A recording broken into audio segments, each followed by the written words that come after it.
A graça e a paz de Jesus, igreja. Convido você a abrir a palavra de Deus comigo em Marcos, no capítulo 9. Marcos, capítulo 9, a partir do versículo 22. Marcos, capítulo 9, a partir do versículo, 14. Versículo 22, eu estava em Marcos 8 ainda. Marcos 9, a partir do versículo 14.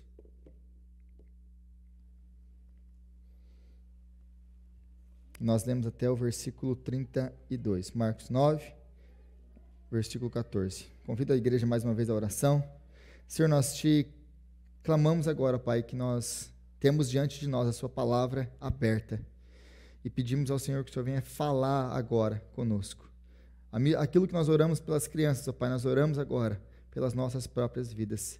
Que o Senhor venha abrir os nossos olhos, os nossos ouvidos, a nossa mente, o nosso coração, para que possamos entender a sua palavra e para que a sua palavra venha transformar as nossas vidas. Que o Senhor, Pai, venha mesmo glorificar o teu santo nome e exaltar Cristo, ó Deus, através da exposição da sua palavra. E que o teu povo seja abençoado, alimentado e transformado pela palavra do Senhor. Essa é a nossa oração em nome de Jesus. Amém e amém. Marcos capítulo 9, a partir do versículo 14, diz assim a palavra de Deus: Quando chegaram onde estavam os outros discípulos, viram uma grande multidão ao redor deles, e os mestres da lei discutiam com eles. Logo que todo o povo viu Jesus, ficou muito surpreso e correu para saudá-lo. Perguntou Jesus: O que vocês estão discutindo? Um homem do meio da multidão respondeu: Mestre, eu te trouxe o meu filho, que está com um espírito que o impede de falar. Onde quer que o apanhe, jogam no chão. Ele espuma pela boca, arranja os dentes e fica rígido. Pedi aos teus discípulos que expulsassem o espírito, mas eles não conseguiram. Respondeu Jesus: Ó geração incrédula, até quando estarei com vocês? Até quando terei de suportá-los? Tragam-me o menino. Então eles o trouxeram. Quando o Espírito viu Jesus, imediatamente causou uma convulsão no menino. Este caiu no chão e começou a rolar, espumando pela boca. Jesus perguntou ao pai do menino: Há quanto tempo ele está assim? Desde a infância, respondeu ele. Muitas vezes esse espírito tem o lançado no fogo e na água para matá-lo. Mas se podes fazer alguma coisa, tem compaixão de nós e ajuda-nos. Se podes, disse Jesus, tudo é possível àquele que crê. Imediatamente o pai do menino exclamou: Creio, ajuda-me a vencer a minha incredulidade. Quando Jesus viu que uma multidão estava se ajuntando, repreendeu o espírito imundo, dizendo: Espírito mudo e surdo, eu ordeno que o deixe e nunca mais entre nele. O espírito gritou, agitando-o violentamente, e saiu. O menino ficou como morto, ao ponto de muitos dizerem: ele morreu. Mas Jesus tomou-o pela mão e o levantou, e ele ficou em pé. Depois de Jesus ter entrado em casa, seus discípulos lhe perguntaram em particular: por que não conseguimos expulsá-lo? Ele respondeu: essa espécie só sai pela oração e pelo jejum. Eles saíram daquele lugar e atravessaram a Galiléia. Jesus não queria que ninguém soubesse onde ele estava, porque estava ensinando os seus discípulos e lhes dizia: o Filho do Homem está para ser entregue nas mãos dos homens. Eles o matarão e 3 dias depois ele ressuscitará. Mas eles não entendiam o que ele queria dizer e tinham receio de perguntar-lhe. Palavra de Deus. Nós temos caminhado no livro de Marcos. Hoje nós chegamos e continuamos no capítulo 9, de onde nós paramos há 2 semanas atrás. E hoje eu gostaria de falar um pouquinho com vocês sobre a fé em meio às dúvidas. A nossa fé que passa por momentos de dúvida, por momentos de incerteza, por momentos de não saber se realmente vale a pena crer. Então eu queria falar um pouquinho hoje com vocês sobre isso a partir desse texto. Mas primeiro nós precisamos entender todo o contexto, nós precisamos entender o que está acontecendo no livro de Marcos. E é por isso que nós precisamos estudar a Bíblia sempre de uma maneira sequencial, sem nunca nos esquecer aquilo que veio antes. Por quê? Do capítulo 1 ao capítulo 8 do livro de Marcos, nós temos a primeira sessão do livro. A primeira sessão do livro de Marcos, do Evangelho de Marcos, ele tem um propósito. Qual que é o propósito de Marcos nessa primeira sessão? É revelar quem é Jesus através dos seus milagres. Então nós temos Jesus que tem poder e autoridade sobre os demônios. Jesus já teve outros embates com demônios. Aliás, no Evangelho de Marcos, o que mais Jesus tem é embate com demônios. É ele começar a ensinar, ele tem que expulsar um demônio ali. Então, nós temos que Jesus ele tem então autoridade sobre todo o mundo espiritual. Mas Jesus tem autoridade sobre as doenças, seja ela qual for. Sobre a lepra, Jesus tem autoridade. Jesus tem autoridade até mesmo sobre a morte. Jesus tem autoridade sobre todas as forças da natureza. Então, Marcos quer deixar muito claro para nós quem é Jesus. Jesus é o Filho de Deus, que tem autoridade sobre o mundo espiritual, sobre a morte, sobre as doenças e sobre a natureza. Ele é o Filho de Deus. E isso aqui ele faz até o capítulo 8. A partir do capítulo 8, nós temos uma transição na narrativa de Marcos. Agora, Marcos já não quer mais, através dos milagres, ensinar quem Jesus é. Até aqui já ficou claro. Por que até aqui já ficou claro? Nós temos o último milagre que antecede essa passagem, no capítulo 8 ainda, Jesus curando aquele cego. E é em 2 estágios. Né? Você lembra que Jesus ele tem aquele gospe lá, coloca nos olhos do cego e fala assim, e aí o que você vê? Eu vejo as pessoas como árvores andando. Depois daquilo, ele tem que fazer de novo e colocar as mãos de novo, e então o homem vai ver. Era porque Jesus ele tem dificuldade em curar, porque existe alguma coisa difícil para Jesus, ele não consegue curar aquele cego? Não. Jesus está ensinando através dos seus milagres. Porque uma outra coisa que Jesus faz, que Marcos deixa muito claro para nós, os milagres que foram registrados nos evangelhos não são milagres apenas para mostrar que Jesus tem poder sobre esses elementos que eu já acabei de falar. Mas tem o poder, a intenção didática de ensinar algo para nós, como nós vimos em todos os milagres. Se você não assistiu minhas pregações anteriores, volta lá e assiste os outros milagres, e lá onde eu explico quais são as conexões e o que Deus, ou o que Jesus está fazendo através daqueles milagres, como por exemplo a cura da lepra, né, logo no capítulo 1. Então, os milagres de Jesus, eles têm um caráter didático também, eles querem nos ensinar algo. Esse em específico, antes dessa sessão que começa a partir do capítulo 9, vai mostrar a dificuldade dos discípulos, ou a nossa dificuldade, em entendermos quem é Jesus, entendermos os milagres de Jesus, e entendermos e compreendermos quem é esse Jesus que nós seguimos. Então, para os discípulos, porque no versículo 29, Pedro ele reconhece, tu és o Filho de Deus, tu és o Messias. Porque Jesus faz uma pergunta antes, quem os homens dizem que eu sou? Então eles dão as respostas deles, e Jesus pergunta, mas e vocês, quem vocês dizem que eu sou? Tu és o Messias. Eles entenderam, ele é o Messias. Mas agora ele precisa corrigir a expectativa messiânica deles. Por que ele precisa corrigir a expectativa messiânica deles? Porque eles têm uma expectativa messiânica triunfalista. Eles esperam um Messias que vai triunfar sobre Roma, que vai trazer glória para Israel. É um Messias que vai trazer benefícios materiais e terrenos aqui e agora.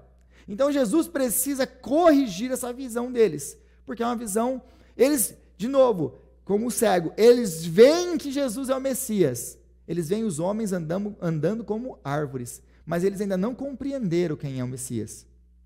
Agora Jesus vai, a partir do capítulo 8, mostrar que tipo de Messias ele é. Então, nós temos essa transição nesse texto, entre os milagres de Jesus, agora para os ensinos de Jesus, que vai andando até a crucificação. É o caminho da cruz. O que em Lucas vai ser no capítulo 9. Então Jesus transiciona. Ele já provou que era Messias. Agora eu vou para a cruz, para cumprir o ministério do Messias.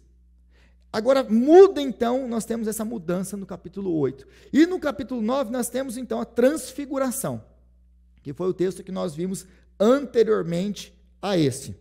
E agora na transfiguração nós temos Jesus no monte junto com Moisés e com Elias, e nós temos todo aquele episódio lá, né? E Pedro está lá, e Pedro quer construir vamos construir para vocês 3 barracas, Senhor, uma para você, uma para Elias, uma para Moisés.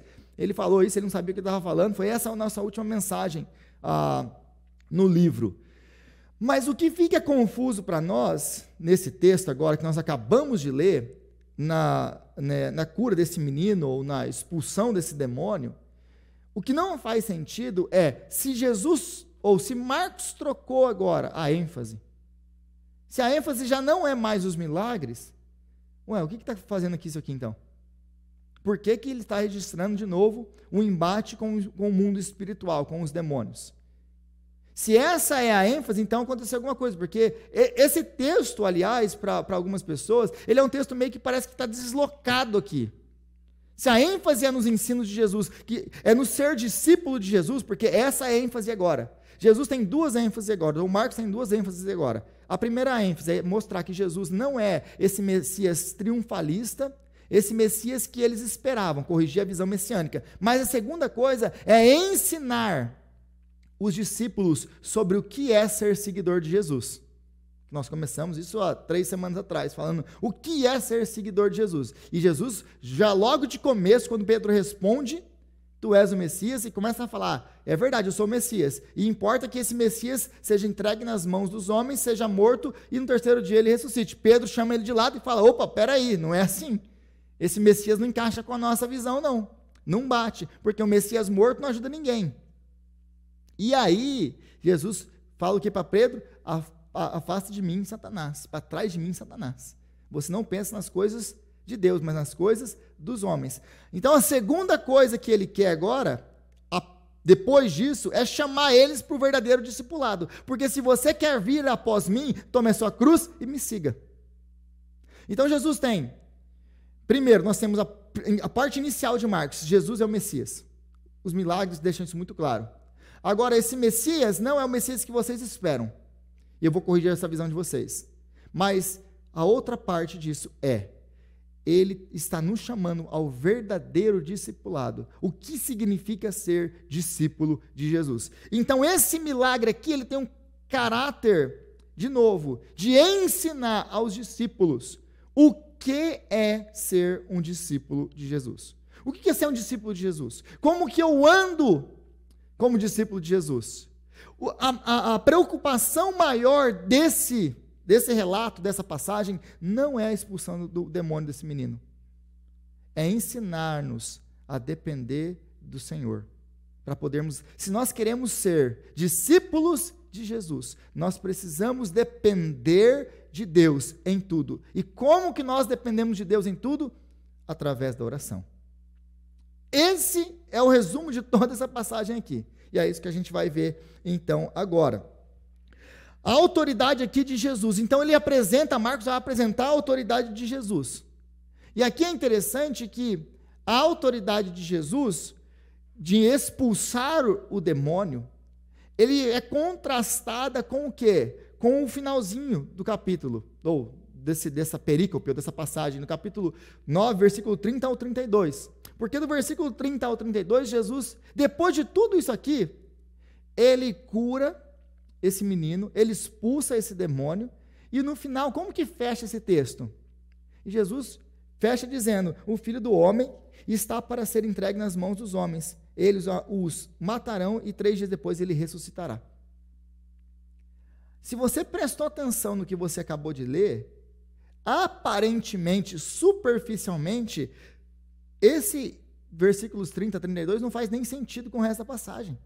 Jesus, ele acabou de expulsar um demônio, e aí depois ele chama eles de lado e começa a falar que ele vai ser entregue para a morte. Não faz sentido.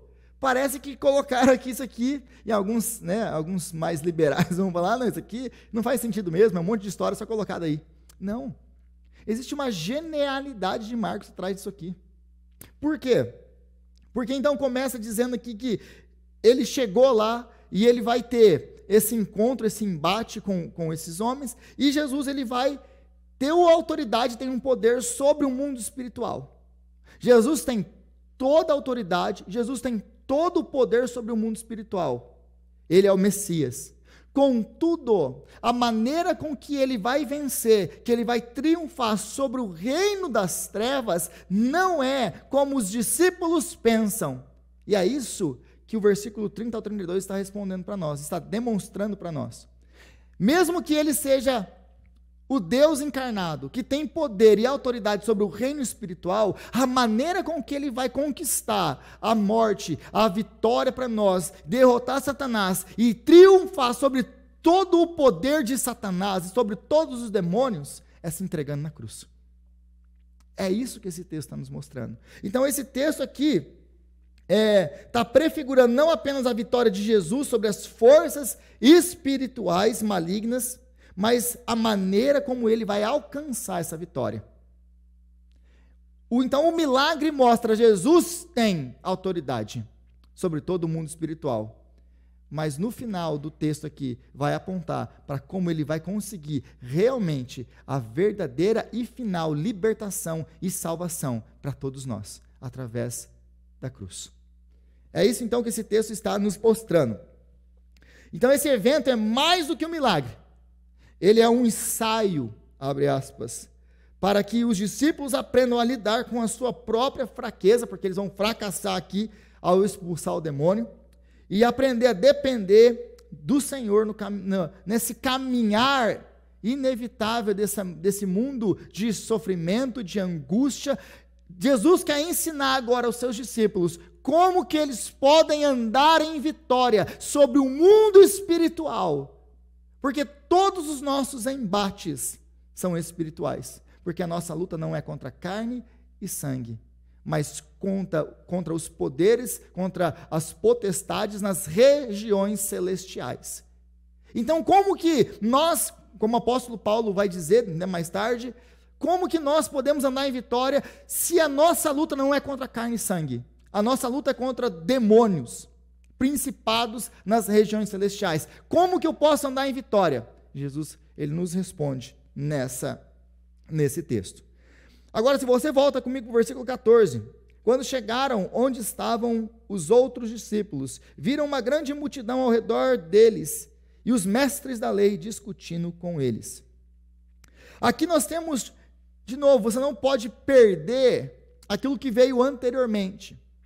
Nós temos os discípulos saindo daquela experiência maravilhosa do monte, da transfiguração, onde eles têm esse lápis, esse momento único de verem Jesus transfigurado, Jesus agora na sua glória, que vai ser presente e manifesta depois da sua ressurreição. Então eles têm, por uma fração de tempo, eles veem a glória de Jesus, agora ressuscitado.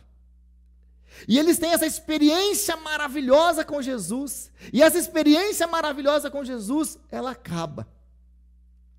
E geralmente é assim nas nossas vidas também. Nós temos experiências maravilhosas com Jesus, talvez no culto, talvez no seu tempo de devocional.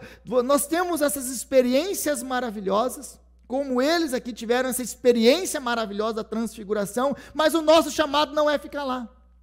Porque depois que eles têm essa experiência maravilhosa no monte, eles são chamados para descer. Descer para onde?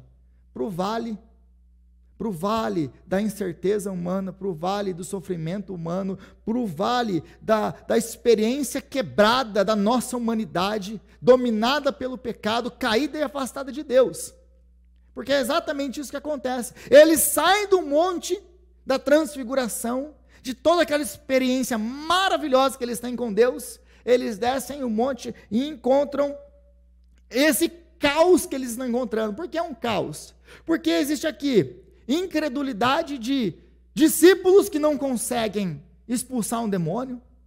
Existe a incapacidade, então, desses discípulos. Existem as frustrações de um pai que trouxe o filho para poder ser liberto e encontra então com uns discípulos que não conseguem fazer. Existe uma desconfiança espiritual por parte dos mestres da lei que discutem com os discípulos.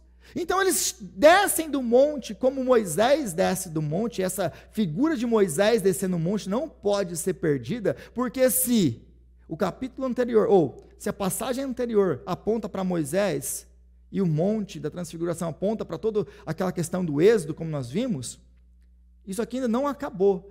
A descida de Jesus do monte é a figura de Moisés descendo do monte e encontrando o povo coberto e caído em idolatria, que já abandonou o Senhor. Então a mesma figura nós vemos aqui agora em Jesus descendo esse monte, encontrando esse caos do ser humano, esse caos que agora vai ser resolvido apenas pela intervenção divina, apenas pela intervenção de Jesus.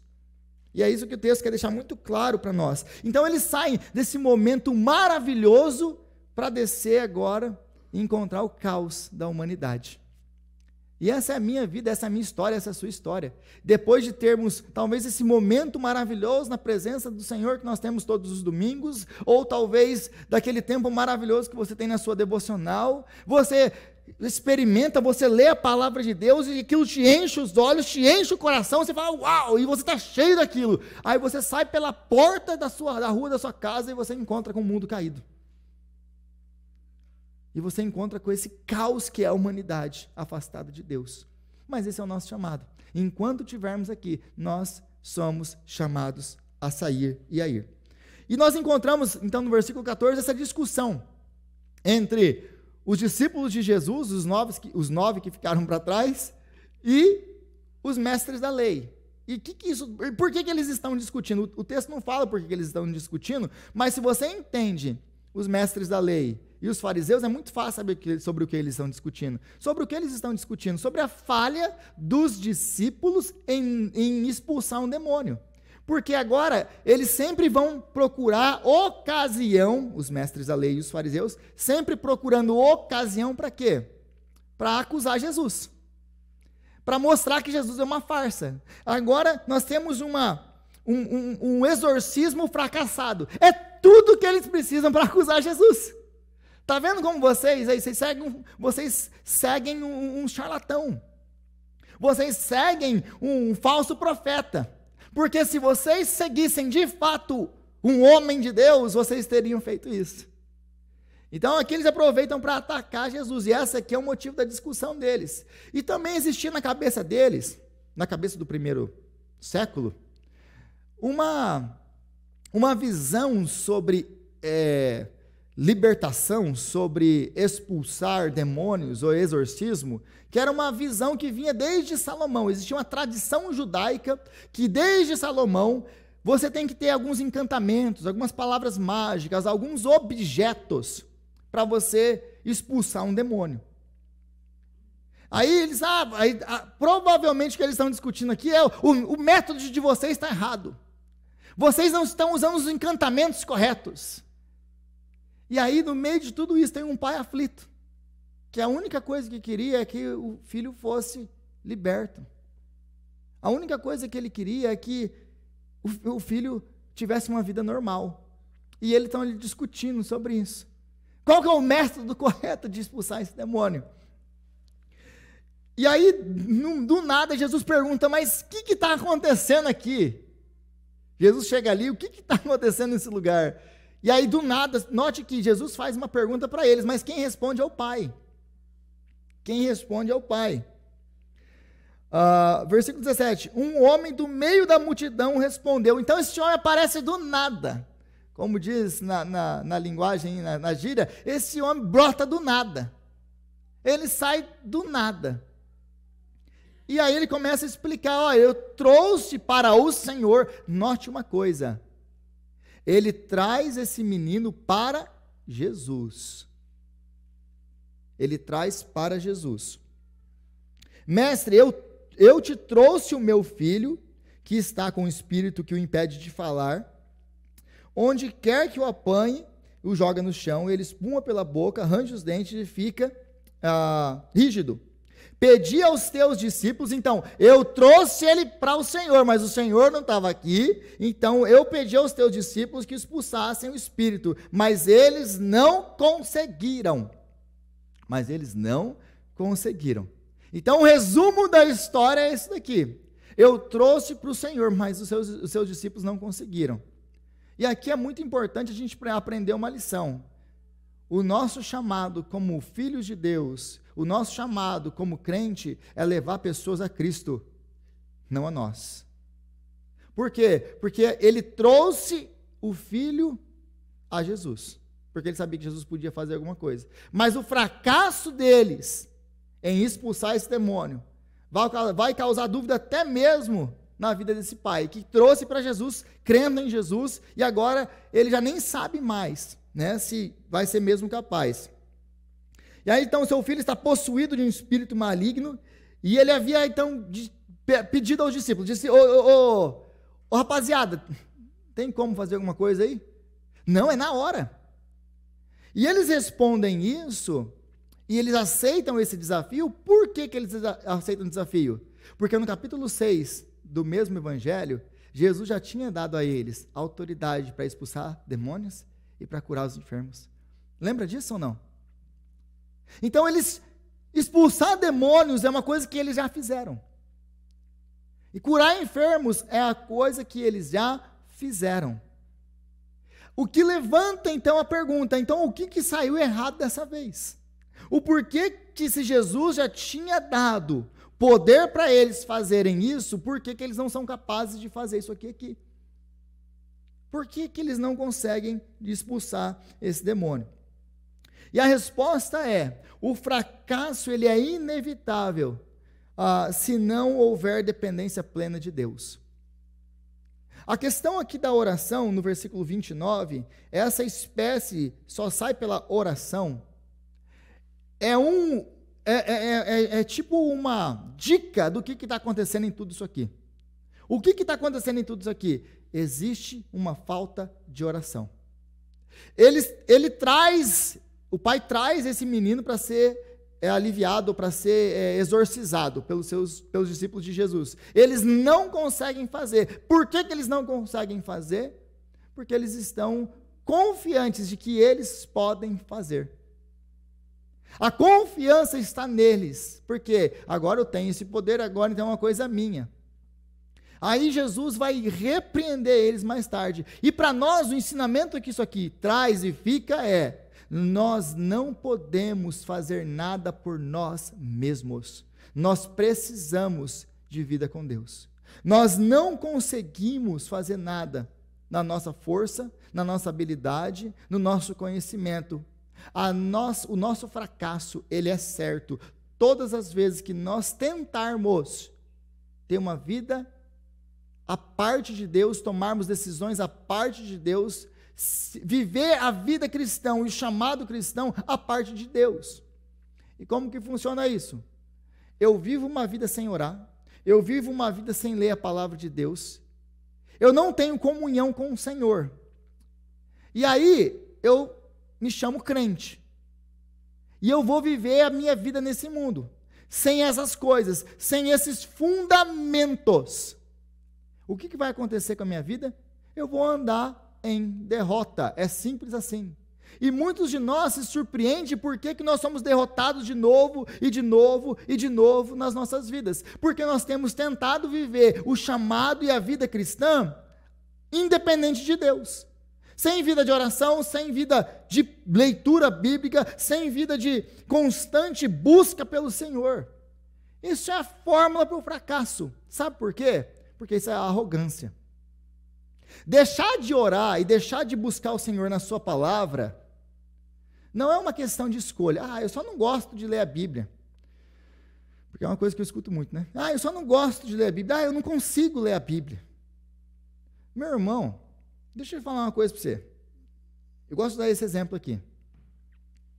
Se você tivesse uma doença terminal e todo santo dia você tivesse que tomar um remédio às 3 horas da manhã, você tomaria esse remédio às 3 horas da manhã? Lembre-se que você tem uma doença terminal. A sua vida depende disso.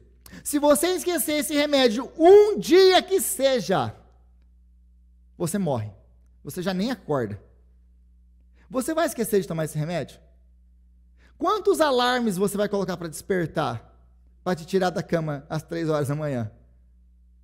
Todos que você tiver na sua casa, é seu, da sua esposa, dos seus filhos. Até a televisão vai ligar às 3 horas da manhã. Você vai perder algum dia o seu remédio? Não. Nós temos uma doença terminal. Ela chama pecado. E sem a palavra de Deus, e sem a vida aos pés do Senhor, sem vida de oração, sem vida de comunhão com Deus, a nossa morte é certa. Então, o que eu estou falando aqui para você pode até ser um exemplo com relação ao remédio, mas não é um exemplo com relação à sua vida com Deus. Se você não tomar esse remédio todo dia, a sua vida depende disso aqui. A nossa vida depende disso daqui. E se você não está vivendo debruçado nisso daqui, então, você está com a faca e com o queijo na mão para a sua própria destruição. O seu fracasso, ele é certo. A sua morte é certa. Porque existe uma arrogância, e essa é a arrogância. A arrogância é você tomar suas próprias decisões, fazer o que você quer na sua vida, sem consultar o Senhor, sem saber da vontade do Senhor. E pensar que você consegue fazer isso. Quando a Bíblia deixa muito claro para nós, Jesus deixa muito claro para nós, que nós não conseguimos tomar conta de nada na nossa vida. Por que vocês estão preocupados com o que beber, com o que vestir, com o que comer? Vocês não podem cuidar dessas coisas. Você não pode transformar um cabelo da sua cabeça, você branco em preto, você não pode estender um dia da sua vida. Você não pode fazer nada disso. Nós somos completamente dependentes do Senhor. Então, viver uma vida sem oração, viver uma vida sem busca da palavra de Deus é arrogância, porque você pensa que você não precisa dele. E isso é uma mensagem muito rude contra Deus. Você deixar de ler a Bíblia, você deixar de orar, é a mesma coisa que falar: Deus, eu não preciso de você. Deixa que eu me garanto. Essa é a mensagem. Para o crente, então, oração e Bíblia não é opcional. É uma questão de vida ou morte. Então, o fracasso deles é inevitável, porque a confiança deles está neles mesmos. Agora, esse menino, ele é um retrato de quem nós somos, porque tudo isso aqui vai apontar para o Evangelho de Jesus Cristo. Como que isso aqui aponta para o Evangelho? Esse menino é o nosso representante. Como que ele é o nosso representante? Ele, como nós, a parte de Deus, estávamos possuídos, controlados, como na linguagem do apóstolo Paulo em Efésios, no capítulo 2, estávamos mortos em nossos delitos e nossos pecados, seguindo o príncipe da potestade do ar, Satanás, que agora está agindo nos filhos da desobediência. Assim como esse menino, todos nós estávamos associados, controlados, seguindo Satanás, espiritualmente mortos, sob o domínio do pecado, incapazes de nos libertar sozinhos. Esse é o quadro desse menino. Esse menino, então, ele está possuído, ele não tem vontade própria, esse menino não pode ouvir, ele não pode falar, porque Jesus, ele repreende esse demônio, falando, espírito surdo e mudo. Então esse menino, ele está aqui, surdo, mudo, sem vontade, dominado por um demônio há anos. Ele não tem vontade própria, ele está destinado à perdição, até que ele tenha um encontro com Jesus. Então essa é a nossa incapacidade humana de conseguir libertar-nos por nós mesmos. É impossível para nós conseguir nos libertar. Nós precisávamos de uma intervenção divina. É por isso que Jesus, ele desce o monte. É por isso que Jesus, ele vem ao nosso encontro. E aí no versículo 19, Jesus ele vai repreender, depois de ver tudo isso aqui, saber o que está acontecendo, ele fala: ó geração incrédula, até quando estarei com vocês? Até quando terei de suportá-los? E aqui tem uma coisa muito, mas muito importante nesse versículo, que talvez lendo assim a gente passa por cima. O que é muito importante nesse versículo? A cristologia desse versículo. O que é cristologia? É a manifestação ou a revelação de quem é Jesus. Jesus é o Deus encarnado. Note uma coisa aqui, ele se coloca além dessa multidão. Ele não se coloca junto. Ó geração incrédula, até quando estarei com vocês? Até quando terei de suportá-los? Jesus ele não faz parte da multidão. Jesus não faz parte nem daqueles que o seguem. Ele não é igual a eles. Jesus aqui, ele se distancia deles. Eu não sou como vocês. Até quando eu terei que suportar vocês? E existe aqui também uma denúncia de Deus ou de Jesus que vem desde o Antigo Testamento. Como que acontece no Antigo Testamento? Se você está lendo a Bíblia e está vendo o Antigo Testamento, você está vendo uma coisa, que não importa o que Deus faça, Deus faz milagre atrás de milagre, Deus sustenta, Deus guarda, Deus provê, Deus anda com o seu povo. Mas no primeiro momento de dificuldade que acontece com o povo, eles não creem no Senhor.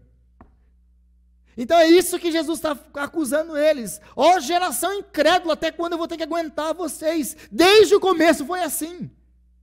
Vocês nunca creram em mim, vocês nunca me obedeceram, vocês nunca confiaram em mim, apesar de tudo que eu fiz. Isso vale tanto para a multidão quanto para os discípulos. Olha tudo que os discípulos viram de Jesus, eles estão aqui. E aí, Senhor, por que a gente não conseguiu? Então esse versículo 19 aponta para esse Jesus que está conosco, mas ele não é como nós. Ele é o Deus encarnado. E no versículo 20 ao 24, nós temos então a exclamação aí desse pai, versículo 23. Versículo 22, finalzinho do versículo 22. O pai diz a Jesus: se podes fazer alguma coisa, tem compaixão de nós e ajuda-nos. Se podes fazer alguma coisa, tem compaixão de nós. Então aqui, esse se, ele marca uma dúvida. Ó Jesus, eu nem sei se você pode. Se, então, faça. Eu não sei se você pode. Aí Jesus, ele vai reverter essa pergunta. Ele faz uma pergunta: se podes? Se podes? Você está diante do Deus encarnado, versículo 19.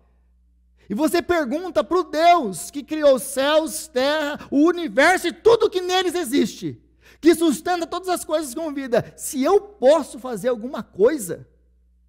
O problema de tudo isso aqui não é o meu poder, não é a minha capacidade de fazer. O problema de toda essa passagem aqui, de tudo isso que está acontecendo, não está em mim.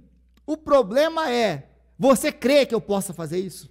Você crê que eu posso transformar a sua situação? Você crê que eu posso abrir essa porta? Você crê que eu posso transformar a sua vida? Você crê que eu possa libertar o seu filho? Essa é a pergunta. A pergunta não é se eu posso ou se eu tenho poder para. A pergunta é se você crê. Porque tudo é possível ao que crê. Porque Deus não tem limites. Deus não está limitado à sua circunstância, Deus não está limitado à sua falta de capacidade, Deus não está limitado a nada no universo, Ele é Deus. E Ele pode fazer o que Ele quiser. A pergunta é, você crê?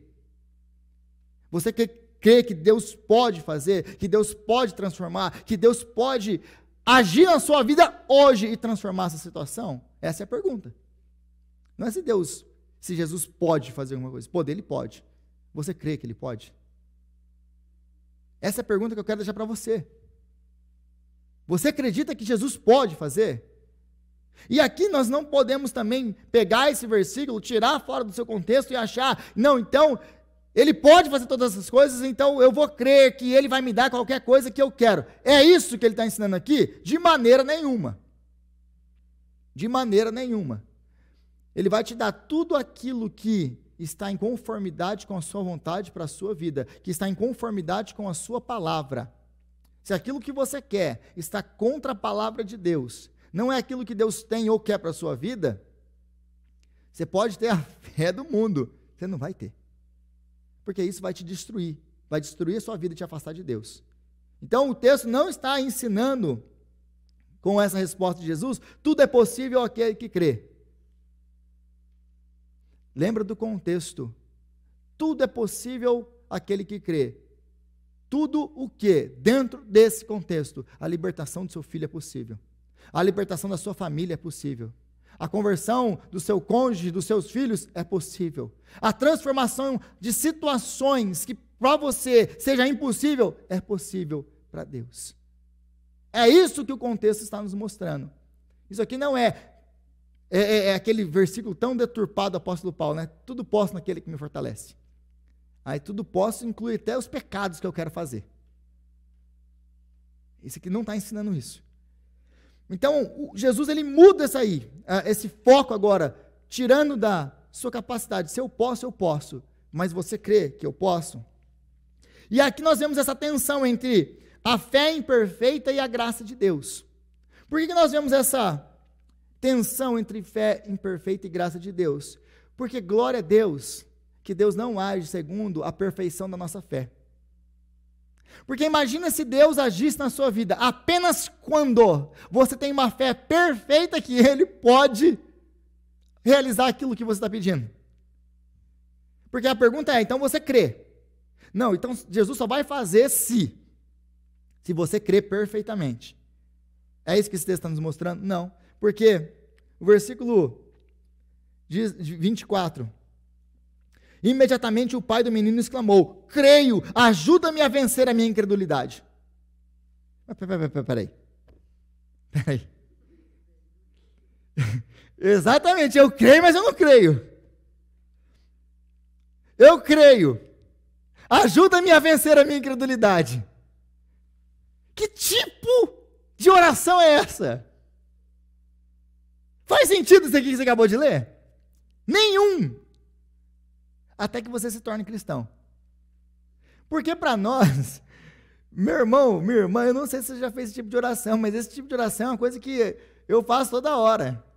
Essas orações doidas. Senhor, eu creio que o Senhor pode fazer, o problema não é que o Senhor não pode fazer, eu creio. Mas, será que o Senhor vai fazer mesmo? Essa é a nossa oração, essa é a dinâmica da vida cristã. Nós cremos que o Senhor é o Todo-Poderoso, que Deus pode fazer, que Deus, Ele faz tudo isso aqui que Ele já fez na palavra. Nós lemos essas coisas na palavra de Deus, nós ficamos, uau, que Deus maravilhoso. Mas aí chega naquele momento de dúvida nossa. Chega no momento de dificuldade, chega no momento em que o diagnóstico contrário chega, em que o parente, ou o pai, ou a mãe, ou o filho está enfrentando uma enfermidade, ou a porta se fecha e eu perco o emprego. Eu creio que Deus pode fazer tudo isso aqui. Mas aí quando eu olho para mim, eu falo assim, mas Senhor, me ajuda na minha falta de incredulidade, porque eu creio, mas eu não creio. E glória a Deus, porque Deus não depende da nossa fé perfeita para agir na nossa vida. Mesmo na fé imperfeita desse pai, Jesus vai atender o pedido dele. Mesmo a nossa fé imperfeita, Jesus atende os nossos pedidos e transforma situações que seriam para nós impossíveis de ser transformadas. Então, o pai do menino aqui simboliza a nossa condição espiritual e a condição espiritual de todo mundo, impotentes diante das forças do mal e a necessidade da graça de Deus para sermos libertos e vivificados. Essa é a nossa condição, a condição de todo ser humano, a parte de Deus. É a condição desse pai, é a condição desse menino. Nós estamos impotentes, e talvez você já teve um filho doente, já viu um filho ter que passar por uma cirurgia, ou passar por alguma coisa que você fica aflito, e talvez uma das piores sensações que existem para nós pais, é quando um filho nosso está deitado numa cama, e nós não podemos fazer nada, O que o texto está querendo nos deixar muito claro aqui é a nossa impotência diante das incertezas da vida. O texto está querendo deixar muito claro que nós somos impotentes para nos livrar, para resolver os nossos problemas, para lutar contra o mundo das trevas. Nós somos escravos de Satanás. A parte do Espírito Santo, a parte da obra redentora de Jesus, nós somos escravos de Satanás. Nós éramos escravos de Satanás. O que todos são para aqueles que não estão em Cristo. Então nós precisamos de uma libertação, de um ato salvífico redentor que vem, que desce do alto. E a libertação e a autoridade de Jesus nesse texto aqui vai apontar para uma outra realidade, a realidade da salvação. Porque se você estiver aí no versículo 25, quando Jesus viu que uma multidão estava se ajuntando, repreendeu o espírito imundo, dizendo: espírito mudo e surdo, eu ordeno que o deixe e nunca mais entre nele. O espírito gritou, agitou violentamente e saiu. O menino ficou como morto, ao ponto de muitos dizerem: ele morreu. Versículo 27, mas ele tomou pela mão e levantou, e ele ficou de pé. A linguagem aqui não pode ser ignorada ou perdida. O que Marcos está querendo mostrar e apontar? Ele está querendo mostrar e apontar a realidade da salvação de todos nós em Cristo Jesus. Porque assim como ele pegou esse menino pela mão e ele levantou, isso que ele fez conosco, quando ele nos levantou da sepultura, junto com ele. Porque mais tarde ele vai morrer. E essa similaridade aqui também aponta para a morte de Jesus. Porque ele morreu e ficou parecendo morto. E eles disseram: ele está morto. Mas a morte foi tragada pela vida. E ele levantou ao terceiro dia.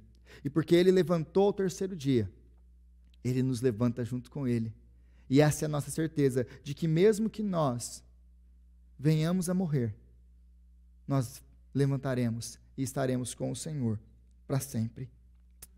Então isso vai mostrar e apontar para a nossa transformação espiritual e para a salvação em Jesus Cristo. A derrota do espírito maligno aqui é uma antecipação da vitória de Cristo sobre o pecado e sobre a morte, garantindo nova vida a todos os que confiam nele. É para isso que essa passagem está apontando. Está apontando para essa realidade. Jesus não está apenas expulsando um demônio de um menino.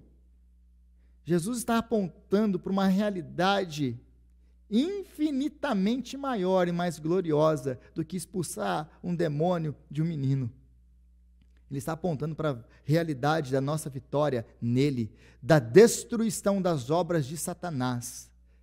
Ele é aquele que vai conquistar, e que conquistou, aliás, na cruz. Ele venceu, ele despojou Satanás e o reino das trevas e nos deu vitória junto com ele. É para isso que esse texto aqui nos aponta. Agora a pergunta final aí dos discípulos. Por que nós não conseguimos?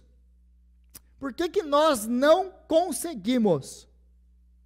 Por causa daquilo que eu já disse antes, porque vocês estão confiando em vocês mesmos. E como que eu sei disso? Ele respondeu, versículo 29, essa espécie só sai pela oração e pelo jejum. Aí, provavelmente o que você já escutou foi isso aqui. Essa espécie só sai pela oração e pelo jejum. Tem castas de demônios. Tem demônios assim, tem demônios assados. Então esses demônios aqui, especificamente, eles precisam de oração e de jejum. É disso que Jesus está falando aqui? Não. Não. Mesmo que exista qualquer tipo de classificação entre mais fortes, mais poderosos demônios e menos, Jesus não está falando aqui que alguns demônios você pode expulsar por você mesmo. Ah, não, esse demônio é um demônio tranquilinho, você pode lidar com ele você mesmo. Alguns outros demônios, não, aí você precisa de jejum e de oração. Meus irmãos, a gente precisa ler e entender a Bíblia. Jesus não está ensinando isso. O que Jesus está apontando aqui é uma deficiência na vida dos seus discípulos. Deficiência do quê? De oração, de busca ao Senhor, não tem busca ao Senhor. Vocês querem fazer a obra de Deus na força do braço de vocês. Sabe que dia que vocês vão conseguir fazer isso? Nunca.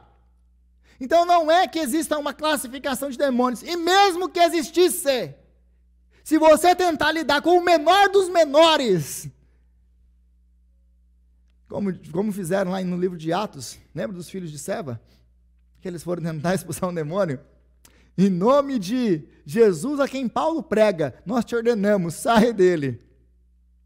Qual que o demônio responde para eles? Bom, Jesus eu conheço. Paulo eu bem sei quem é. Mas e vocês, quem são? E lenha nos caras. E 7 deles apanharam até ficar pelado. E fugir pelado do demônio. Então, lembrando de todo o contexto bíblico, sabe o que isso me ensina? Sabe o que isso ensina? Que você não é capaz de enfrentar o mundo espiritual. Você não é capaz de viver a vida que Deus nos propôs. Você não é capaz de ser discípulo de Jesus sem vida de oração, sem vida de busca ao Senhor. É isso que esse texto está me mostrando e está te mostrando. É difícil demais entender isso? Não. É por isso que esse texto não está falando ou apenas da expulsão de um demônio. Ele está apontando para realidades infinitamente maiores e para o nosso caminhar com Jesus. Como que eu posso ser bem-sucedido na minha vida e nas lutas que eu vou ter, nos embates que eu vou ter, espirituais, porque a minha luta não é contra carne e sangue. Como que eu posso ser vitorioso? Através de vida com Deus. E sem essa vida com Deus, a sua derrota é certa. Se você quer andar e continuar andando em derrota, continua fazendo o que você está fazendo. E você vai continuar andando em derrota. E torce para você não encontrar um desses pelo caminho. Porque aí, meu amigo, não adianta ligar para mim, não. Não adianta não. Igual um pastor, uma vez, lá de Londrina, ele conversando com ele, ele falou assim, tinha uma menina lá em Maringá, lá de próximo a Londrina, ou foi Londrina mesmo? Foi em Maringá. Em Maringá, e rodou todas as igrejas. Aí um dia, essa amiga trouxe essa mulher dentro do escritório dele, e bateu na porta e falou, pastor, eu trouxe aqui essa minha amiga. E pastor, essa minha amiga, eu já levei em todas as igrejas de Maringá. E ninguém conseguiu expulsar o demônio dela. Aí o pastor falou assim, e trouxe aqui por quê? Então, meu amigo, se você encontrar um desse aqui, não adianta querer me ligar, você tem que lidar com seus próprios demônios. E como que você vai lidar com eles? Através de busca ao Senhor, de oração, de vida de oração. Então, a falha dos discípulos destaca o perigo de confiar em si mesmo, de nós confiarmos em nós mesmos, em vez de viver na dependência de Deus. O nosso chamado não é confiar em nós mesmos, o nosso chamado é viver em dependência ao Senhor. Então, mostra e aponta esse fracasso deles, de confiar neles mesmos, em um mundo marcado pelo sofrimento, pelas forças destrutivas. E o nosso chamado, é claro, é buscar o Senhor, é viver confiante em Cristo Jesus, que nos dá a vitória, e que nos deu a vitória na cruz. E a oração é essencial, então, para tudo isso aqui. A oração, meus irmãos, a oração não é apenas para você fazer pedidos para Deus. Você não vai orar apenas quando você tem pedidos para Deus, que, aliás, tem muita gente que transformou a oração no muro das lamentações, né? É o momento de você lamentar ou de você pedir alguma coisa. Ou é o muro das lamentações, ou é o caixa eletrônico. Você vai lá só para pedir, para pedir, para pedir. Oração não foi feita para isso, ela não serve para isso. Oração, nós apresentamos sim os nossos pedidos. Nós apresentamos as nossas aflições, mas a oração é o nosso momento de comunhão com o Senhor. A oração é uma demonstração da nossa vida de dependência a Deus. Eu apresento coisas normais no meu dia do Senhor. Tem isso, tem aquilo, é um amigo que eu converso todos os dias. É o meu Deus, em que eu me apresento diante dele todos os dias para ter relacionamento com ele. Assim como eu tenho relacionamento com a minha esposa, com os meus filhos, com os meus amigos. Deus, Ele quer um relacionamento íntimo e profundo com você, que acontece através da oração e da palavra de Deus. Agora, esse poder de Jesus, que vem, que intercede, que liberta, que transforma toda a situação, ele está disponível para você. Ele é seu. Jesus disponibilizou isso para você e para mim. E Jesus, então, nos mostra mais uma vez que ele possui autoridade absoluta sobre todas as coisas, inclusive sobre o mal que nos atormenta. Não tem diabo que pode destruir a sua vida com Jesus. Por mais difíceis, então, que sejam as batalhas, ou por mais que o mal tente nos destruir, encontramos segurança e vitória em Cristo, que derrotou Satanás e o pecado e a morte, através da sua cruz, através da sua morte e da sua ressurreição. Ele é a nossa fonte de paz e de libertação. É isso que esse texto está nos apontando. Nós precisamos andar em dependência do Senhor, em vida com Deus. Senhor, nós te louvamos pela sua palavra, Pai, e te agradecemos pelo privilégio que nós temos de estudar a sua palavra. Obrigado, Senhor. Obrigado pelos ensinamentos de hoje. Obrigado a Deus, porque o Senhor nos instrui a como viver uma vida de vitória na sua presença. Nos dá graça agora para viver, Pai, uma vida debruçado aos seus pés em oração, em busca do Senhor e da sua voz na sua palavra. É o que nós te pedimos em nome de Jesus, o nosso Senhor. Amém e amém.